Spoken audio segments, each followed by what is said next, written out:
Welcome to Paddy's Say, our regular chat with Swindon trainer Paddy Fitzpatrick. How are you doing, Paddy? You cool? I'm very cool, Paddy. Very good, thank you. Today, let's talk about a big fight on the horizon next week. Quigg versus Frampton. It's a fight to really look forward to, isn't it? Excellent fight. First major fight of this year, isn't it? First major fight of this year. Everyone's licking their lips. And it's very much a 50-50 fight, isn't it? Very much a 50-50 fight, yeah. I think Carl is an excellent boxer fighter. He's got a beautiful understanding of distance out long. He's very patient inside. And Scott is got a great engine, and he can break your heart. And I think he's a better boxer outside than people are giving him credit for too. But it's definitely a 50-50 fight, because a lot of fights are, you know, one man is just better than the other man. So long as he shows up in shape and switched on, he's going to beat him. And I don't think that's the case in this fight. I think that it's what one man does good is able to negate what another man does good. So I think it's really going to come down to game plan on this one. Let's look at Frampton first of all. You know, what are his strengths and what are his weaknesses?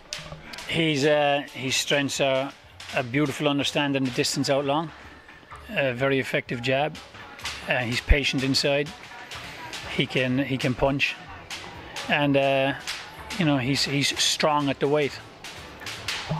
And Quigg, you know, the same question about Quigg. His strengths, his weaknesses. Again, very strong at the weight. Big puncher. Great chin. Extremely good engine, and he's getting better and better. He is getting better and better. His performances have improved. He was always a good fighter, but becoming a champion does make you a better fighter. It brings more out in you. I think he's better out. He's a better boxer than people are giving him credit for, because he likes to put pressure on and bring that. I don't think he's going to be. He's going to drown out long. I do think Carl will be more effective out long, but it's when you choose to do the certain things that you're going to do, and I think that's what it's really going to come down to. How do you anticipate the fight's going to unfold? I know it's a tricky question to ask, but what sort of a fight are you anticipating? It's an impossible answer to give, because it really will come down to the game plan. It's you know, does Carl decide to play it long early on? And if he does, you know, is Scott going to try and come straight inside that jab early on, or is he going to come up to the end of that jab and start trying to feint and play his way up inside? You know, you don't have to put pressure on a man by getting in on top of his chest. You can put pressure on a man by just giving him the perception that you're coming in, drawing his shots off, making him miss, and then coming in behind as he's bringing his hands back to his chin. So it'll be depending on what way they play it. Joe puts together very good game plans. You know, he's not won the Boxing Writers Trainer of the Year award for nothing with the ring. He's good at what he does, and he's good at what he does with different styles, which is a big thing.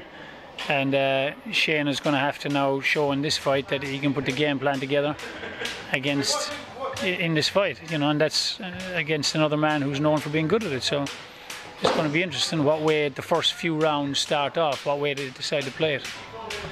How much respect do you have for both boxers for getting this fight on? There was a lot of negotiations and a lot of talk about it, but they're getting it on, they're putting their records on the line.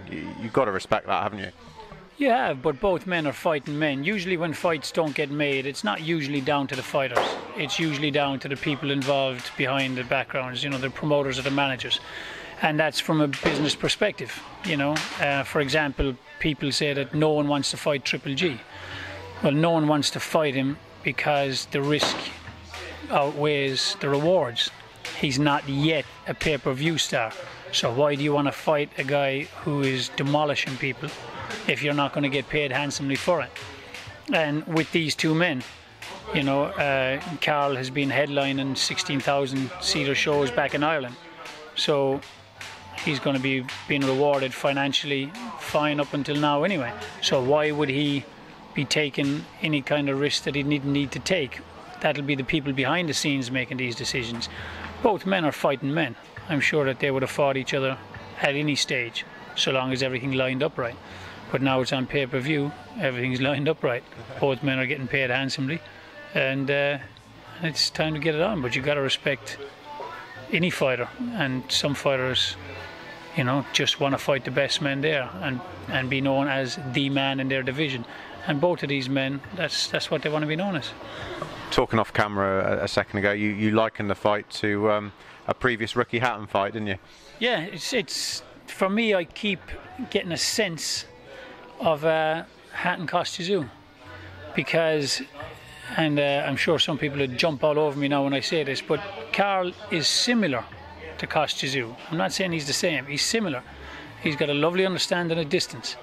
He's got a very effective jab, physically strong, goes to the body well, he's patient.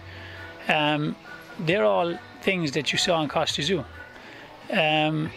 Ricky Hatton and Scott Quigg aren't too dissimilar. Yes, Ricky Hatton spun to the side and took more angles and that type of way, but they're very similar thing. Excellent chins, great condition. They can keep going, keep giving it out. They'll break your heart. They can both punch. It keeps coming into my head. Keeps coming into my head, and if that's the way it plays out, like it played out on that night, then it tips more towards Scott. But people said when Hatton fought Tszyu that Tszyu was at the end.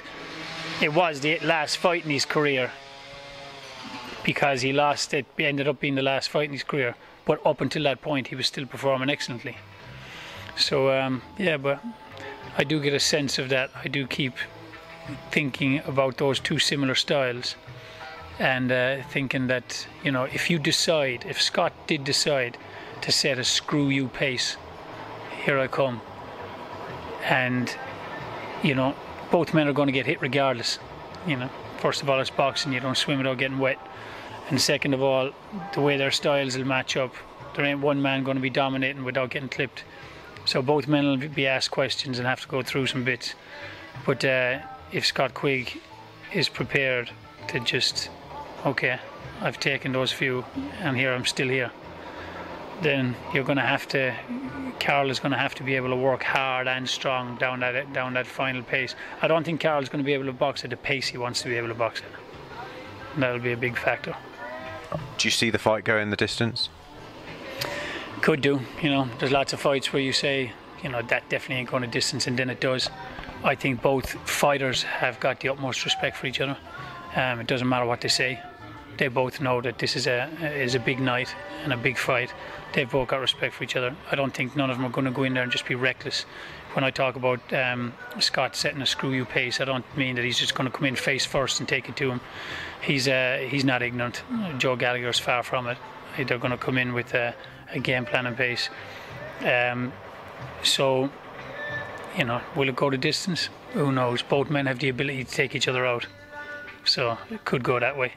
But I think it's going to be an excellent fight. It might take a few rounds to catch fire. It might. But I think when it does catch fire, it's going to be a hard one to put out. Hopefully it's a classic. Finally, I'm going to ask you for a prediction. If you had to pick a boxer, so no sitting on the fence here, Paddy. I don't usually sit on the fence, but you know what? Screw you, I'm going to sit on the fence. Because it really is down to a game plan. It really is. And that's what it's down to. I don't know enough about Shane putting game plans together to make a prediction that he's good at putting them together. The proof is there with Joe that he is good at putting them together, and it really is down to that. I do think that this fight, that one man is good at negating what the other man does well. So a guy who likes to come forward and bring pressure. Carl is so excellent at range and at making people miss just by inches, and that controlling distance out there, and he's got a lovely jab. He can negate that. But a man who likes to be patient, like Carl will be, Scott has a engine and the ability to be able to negate that. So it's when they choose to do the certain things. So for that reason, and I don't think I've sat on the fence before in a fight, so I'll probably change my mind next week if you ask me, when I see the last little countdown and see how both men look in the scales and how they've made weight and so on. But even that's me probably being a bit clutching at straws. I'm trying to buy a week. I'm trying to buy a week because at the moment I can't call it. I'm a fan of both men, and I can't call it right now. Game plan on the night. You're going to be there as well, aren't you? So maybe you could send us a video message with your prediction. Well, I'm going up for the weigh-in. We've been invited up to a weigh-in party. So me and Duke and Sniper's going up onto that. I don't know if I'm going to go to the fight itself. I quite like the idea of the sofa and a Guinness beside me at home with my feet up. But yeah, I'll make a call next week. I'll give you a shout next week, make a call. I'll put my neck in the line. Well, we look forward to seeing you get off the fence next week. So happy. I don't usually sit in the fence now. I don't normally sit in the fence. So when have I ever sat in the fence? When have I ever not made? Listen, I've got a bad memory, so I wouldn't remember if you did. I ain't never sat in the fence because I think there's very, very few fights that are 50-50. Very few fights that are 50-50. You'll always get a man who's better at the other at one aspect, and you just think, you know what, eventually that aspect's going to play out. But yeah. So far, I'm sitting onto the fence, gripping it with both hands. Excellent, Paddy. Well, thank you as always for joining us, and we look forward to that fight. Thank you. Cheers.